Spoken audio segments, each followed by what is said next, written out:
CIST, un verrou culturel qui vient de sauter aux États-Unis.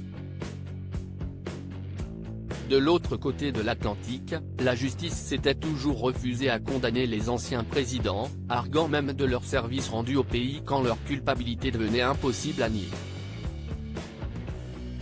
Cette exception présidentielle a pris fin mardi 10 avril, le jury populaire d'un tribunal civil de New York a déclaré, à l'unanimité, l'ancien président américain Donald Trump coupable d'agression sexuelle sur l'ancienne journaliste et écrivaine Jean Carroll. Les faits jugés dans cette affaire ont eu lieu en 1996 dans la cabine d'essayage d'un magasin. Condamné à une amende de 5 millions de dollars, Donald Trump a dénoncé un verdict honteux, arguant qu'il n'a absolument aucune idée de qui est cette femme. Les avocats de l'ancien président américain ont annoncé leur intention de faire appel.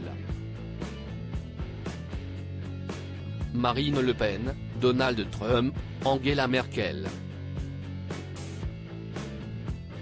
Les coupes de cheveux cultes des politiques et Donald Trump, candidat à la présidentielle malgré sa condamnation. Durant les 2 semaines qu'a duré le procès, Donald Trump n'a pas fait le déplacement vers New York où il était appelé à témoigner devant le tribunal fédéral de Manhattan, préférant apparaître en train de jouer au golf. CIST dans un livre sorti en 2019 que Jean Carroll avait raconté pour la première fois les faits pour lesquels l'ancien président américain a été jugé. Dans un premier temps, l'ancienne journaliste et écrivain avait porté plainte pour diffamation contre Donald Trump, qu'il avait accusé de mentir pour faire vendre son livre.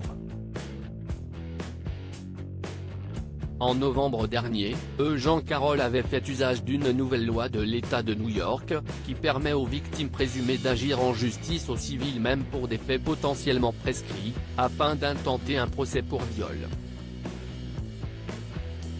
Le jury aura finalement reconnu des faits d'agression sexuelle.